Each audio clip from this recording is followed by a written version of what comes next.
खुलुमबाय आं जनाली बरो गोजोन फुंबिलिनि बयनिसिमबो गाहाम हामलायनायखौ जासिहरनाय थाबाय। आसा खालामो नोंथांमोनाबो मोजाङैनो दङ। दिनै 2023 मायथाइनि 1 अक्ट'बर नोंथांमोननि थाखाय आं गोदान खौरां लानानै फैदों। अन्नानै नोंथांमोना भिडिअखौ जोबजासे नायलांदो। BTR सरकारनिफ्राय मोनसे गोजोनथाव खौरां। BTR सरकारनि दैदेनगिरि प्रमद बर' बिथाङा गोरिब नखरफोरनि थाखाय आरो गोर्बोआव थानाय प्रेगनेन्ट आइजोफोरनि थाखाय मोनसे आसनि फोसावनानै होदों। बड'लेण्ड रुरेल इन्डास्ट्रिज सेन्टार गायसननो थाखायबो खोथा होदों प्रमद बर' बिथाङा। बे बड'लेण्ड रुरेल इन्डास्ट्रिज सेन्टार ब्रिकआव BTCनि गोबां लाइमोनफोरा गामियावनो थानानै खामानि मावना रां खामायनो हानाय सुबिदाखौ होनाय जागोन। लोगोसे बड'लेण्ड डेभेलपमेन्ट प्लान बिथांखिनि गेजेरजों गंफ्रोमबो BCDCनि जेंनाफोरखौ सुस्रांनायनि थांखि लानायखौबो फोसावो बिथाङा। बेल' नङा, BTRआव रोजा रोजा गोरिब नखरफोरा अनसाय बिथांखि आसनिनि गेजेरजों 5,000 राङै मोननो हासिगोन आरो गियानि सोरां बिथांखिनि गेजेरजोंबो 9,200 फरायसाफोरनो 5,000 राङै होगासिनो दङ BTR सरकारा। बिनि अनगायैबो गोदान आसनि फोसावबावदों प्रमद बर' बिथाङा।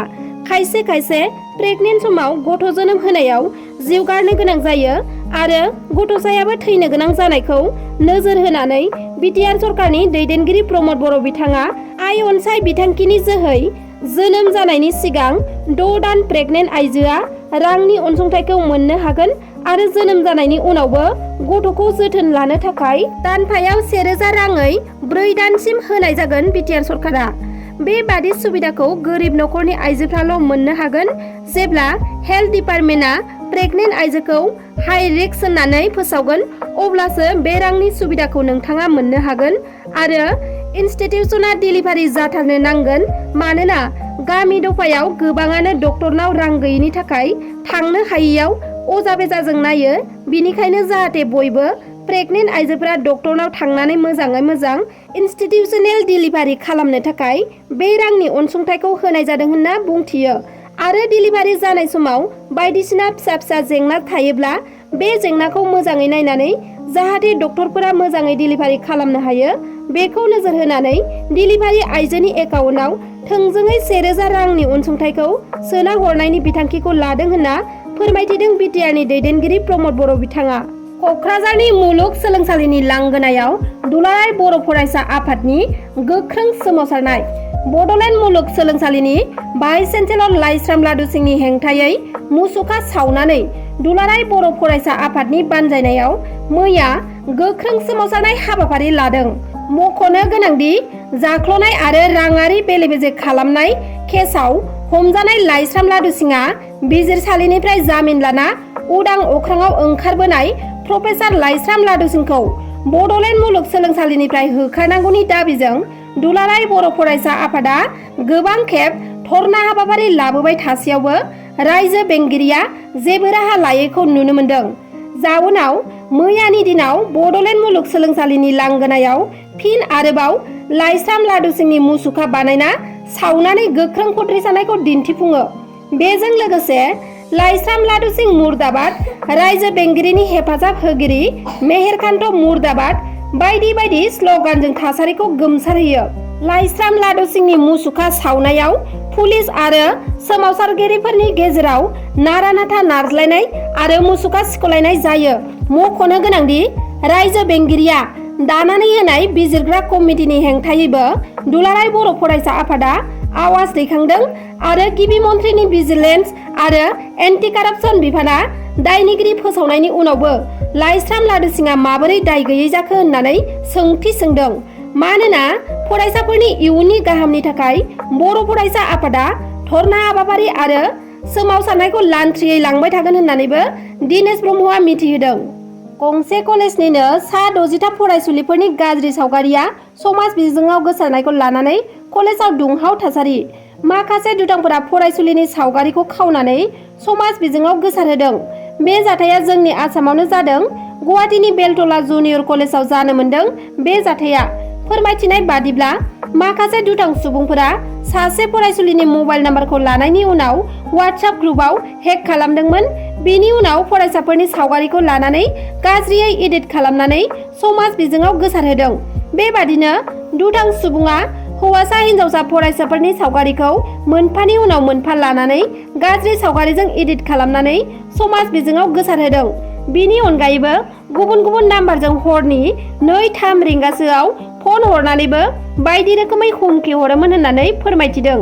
जाथायखौ लानानै फरायसालियाव दुंहाव थासारि सोमजिदों आरो गासैबो फरायसाफोरा लोगो लानानै उनाव बशिष्ठ पुलिस थानायाव एफआइआर होदों।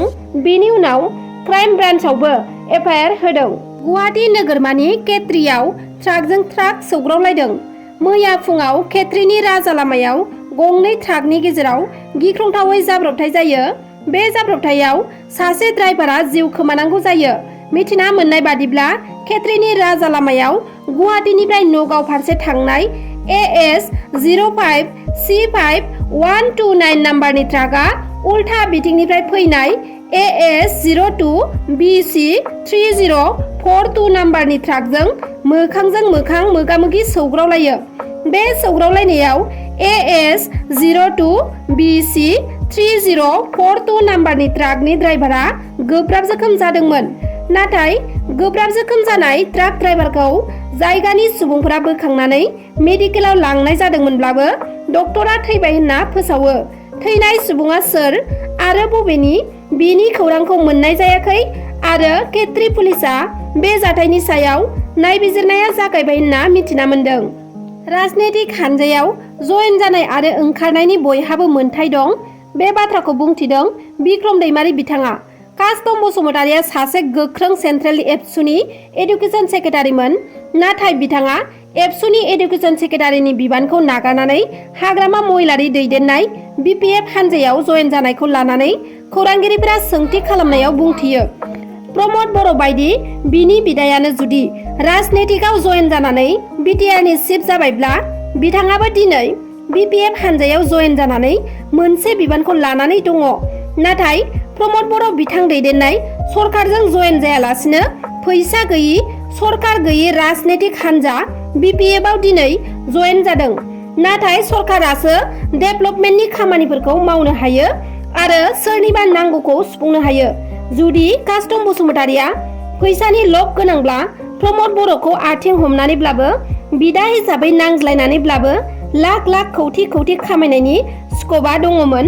नाथाय बेबादि सुबिदाखौ नागारनानै फैसा गैयि सरकार गैयि BPF हानजायाव जयेन जाहैनाया साननो गोनां बाथ्रा होनना बुंथियो बिक्रम दैमारी बिथाङा। आरो BTCखौ बासायनोब्ला अनलि हाग्रामा महिलारि दैदेननाय BPF हानजायासो BTCखौ बासायनो हागोन होनना सिगाङावनो कास्टम बसुमतारी बिथाङा बुंखादोंमोन। दा बे लेखायैनो जानो हागौ हाग्रामा दैदेननाय BPF हानजायाव जयेन जाहैदों होननानै खौरांगिरिनि सिगाङाव बुंथियो बिथाङा। लोगोसे फरायसाफोरखौबो एडुकेसन एवार्डनि अनगायै बेलेग प्रग्रामफोराव थांनायनि सिगां सानग्रोनो थाखाय खावलायहरदों बिथाङा। मानोना सरकारा दिनै फरायसाफोरनि जेंनाखौ मोनसेबो सल्भ खालामाखै, मात्र फरायसाफोरखौ पलिटिकेलनि थाखायल' बाहायगासिनो दङ होननानै गोख्रों रावजों बुंथियो बिथाङा। मैयानि सानाव क'क्राझाराव दुलाराय BTR गुदि टेट उथ्रिसार गौथुमा थाबैनो फोरोंगिरि थिसनथाइ होनांगौनि दाबिजों 2 घन्टा सोमावसारदों। बिथांमोना खौरां बिजोङाव फोरमायनाय बादिब्ला 2019 मायथाइनिफ्राय 2023 मायथाइसिम आसाम सरकारनिफ्राय प्राइमारि थाखोआव खेबब्रै थिसनथाइ जानानै थांबाय।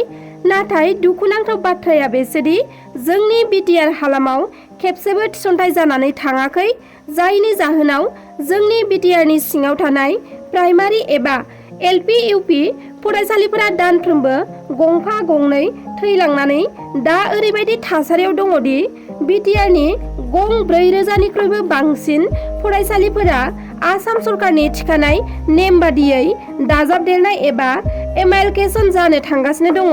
थामहिनबा गंनै फरायसालिखौ दाजाबदेरनानै गंसेल' फरायसालि खालामनो थांगासिनो।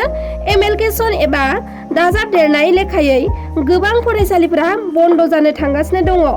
बेफोरबादि थासारियाव जोंहा मा जागोन होननानैबो बिथांमोना फोरमायो। लोगोसे सोलोंथाइ मोनथाय आयेन 2009 मायथाइनि बादियै आसामनि गासैबो गोरिब गुन्द्रा फरायसाफोरनो थाखाय उदाङै मोनथारनांगौ सोलोंथाइ होदोंमोन। नाथाय आसामनि BTRनि रायजोफ्रा बेखौनो मोनफुंनो हायाखै। दिनैनि दिनाव आसाम आरो BTCआव सोलोंथाइखौ बायनानैसो लानांगौ। थामहिनबा गिभ मानि एन्ड टेक एडुकेसन, न' मानि न' एडुकेसन बायदिसो जादों होननानैबो गोख्रों अजद दैखाङो बिथांमोनहा। एमालकेसन एबा दाजाबदेरनाय लेखायै गोबां फरायसालिफोरा बन्द जानो थांगासिनो दं।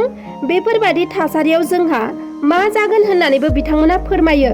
लोगोसे सोलोंथाइ मोनथाय आयेन 2009 मायथाइनि बादियै आसामनि गासैबो गोरिब गुन्द्रा फरायसाफोरनो थाखाय उदाङै मोनथारनांगौ सोलोंथाइ होदोंमोन। नाथाय आसामनि बिटिआरनि रायजोफ्रा बेखौनो मोनफुंनो हायाखै। दिनैनि दिनाव आसाम आरो बिटिसिआव सोलोंथाइखौ बायनानैसो लानांगौ।